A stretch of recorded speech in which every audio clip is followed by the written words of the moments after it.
이 외국인은 소녀상 앞에 서서 조니 소말리 사건을 계기로 사람들에게 감사한다 라고 합니다. 대체 왜 그런 걸까요? 악마 유튜버라고도 불리는 조니 소말리의 만행이 한국을 뒤흔드는 와중에 그의 의도와는 정반대로 외국인들이 한국 역사에 더 큰 관심을 가지게 되었다는 소식이 전해지며 일본 사람들이 폭발하고 있다는 소식입니다. 조니 소말리는 일본, 태국, 이스라엘, 한국에서 각종 민폐 행위를 저지르고 그것을 인터넷으로 중계하며 돈을 버는 관종인데요. 의외로 167cm의 왜소한 체격을 가졌기 때문에 겁이 많다고 합니다. 일본에 방문했을 때는 원폭을 다시 투하하겠다라고 고성방가를 하며 시비를 걸다가 한국계 미국인 남성에게 제압당했고 공공장소와 저널에서 일본을 비하하는 노래를 크게 틀고 다니며 길 가는 여성들을 희롱하기를 일삼았습니다. 일본 경찰에 잡혔을 때는 영어만 사용하며 영어에 미숙한 일본 경찰관을 조롱했다고 하네요. 일본에서 이렇게 심각한 행위를 하는데도 딱히 제지를 하지 못했고 일본 남자들도 딱히 조니 소말리를 막지 못했습니다. 결국 라이브 방송 중에 공사장에서 소란을 피우는 조니 소말리가 건조물 침입 혐의로 체포되어 추방되어서야 일본에서의 소란이 마무리됐다고 합니다.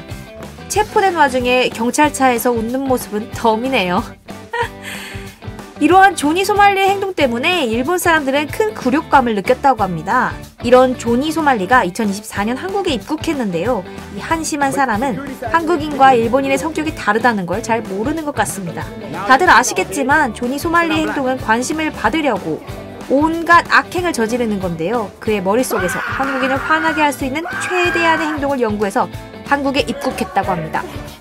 지하철에서 생방송으로 춤을 추며 깽판을 치고 편의점에서 라면을 엎어버리며 영업을 방해하고 롯데월드에서 고성방가와 욕설을 하며 평소처럼 관심을 끌기 시작했습니다. 그런데 이게 일본 사람들과 무슨 관련일까요? 문제는 조니 소말리가 평화의 소녀상을 모욕하면서 시작됩니다. 이태원을 걸어다니던 조니 소말리는 평화의 소녀상을 발견하고 세상에 야 이게 내가 찾고 있던 거야. 일본은 이걸 증오해 라고 말했는데요. 그는 한국인과 일본인 모두를 도발하기 위해 미친 행동을 합니다. 평화의 소녀상 앞에서 키스를 하고 춤을 춘 거죠. 차마 제 입으로 방송에서 말할 수 없는 행동까지 했다고 합니다. 결국 이 사건 때문에 분노한 한국인들에게 두들겨 맞은 뒤에 조니 소말리의 행방이 모연해졌다고 합니다. 현재 그의 유튜브 채널과 부계정, 2차 부계정까지 모두 차단된 상태이고 한국 여성 유튜버에 대한 AI 딥페이크 범죄까지 저지르며 출국이 금지된 상황입니다. 이런 상황에 대해 일본인이 크게 분노하고 있는데요. 한국은 범죄자를 처벌하기 위해 출국을 금지시키는데 일본은 범죄자를 추방하기만 한다. 한국 남자는 다들 군대를 다녀온다는 것을 명심해야 돼. 저 미친놈 때문에 소녀상이 더 유명해졌잖아. 한 대 맞았다고 저렇게 날아가다니 대체 얼마나 덩치가 작은 거야? 일본 남자들은 조니 소말리보다 키가 작아서 저렇게 싸우지 못해 라는 반응을 보였습니다. 실제로 조니 소말리의 만행 때문에 평화의 소녀상에 대한 관심이 높아졌는데요. 외국인들은 조니 소말리가 미친놈인 건 알겠는데 저 동상은 뭐지? 라는 반응을 보이며 소녀상이 무엇이고 왜 한국 사람들이 소중하게 여기며 왜 일본인이 저것을 없애고 싶어하는지 공부하게 된 것입니다. 현재 서울을 여행하는 많은 외국인 관광객이 조니 소말리에게 모욕당한 소녀상에 꽃을 바치며 인증샷을 남기기 시작했습니다.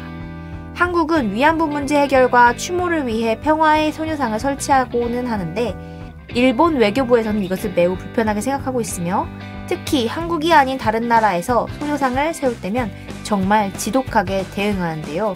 예컨대 미국 캘리포니아 로스앤젤레스의 글렌데일이라는 도시가 그 예시입니다. 2013년 3월 글렌데일 시의회는 시의원 4명의 찬반 토론 끝에 4명 중에 3명의 찬성으로 글렌데일 시청에서 800m 떨어진 곳에 평화의 소녀상을 설치하기로 결정했습니다.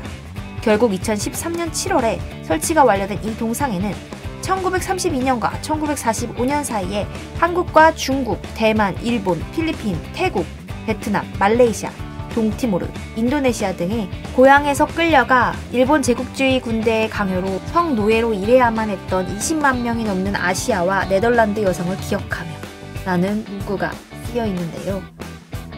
일본계 미국인과 일본계 단체가 2014년 2월 소녀상을 철거하라며 소송을 제기했지만 일본 측이 2심에서까지 패소하여 대법원까지 가게 되자 일본 정부가 대법원 판결에 있어서 16쪽짜리 장문의 의견서를 미국 연방 대법원에 제출하며 평화의 소녀상 설치를 반대했다고 합니다. 이렇게 지독하게 소녀상을 숨기려고 했는데 조니 소말리 때문에 역으로 유명해진 것이죠. 현재 일본 외교부는 조니 소말리 사건 때문에 발등에 불이 떨어진 상황입니다. 안 그래도 이시바 시게루 일본 총리의 지지율이 34%로 폭락한 상황에 전혀 예상치 못한 이유로 일본의 외교적 입장이 난처해진 것이죠.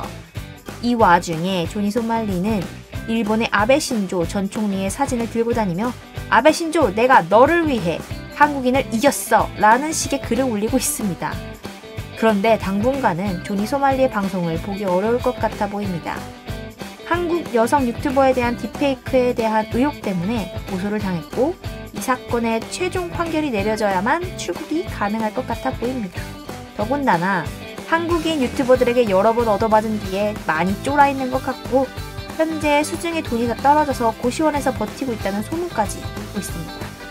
한국에서 깽판 치러 왔지만 여러 번 두들겨 맞고 외교적 이득까지 선물해준 조니 소말리, 여러분은 어떻게 생각하시나요?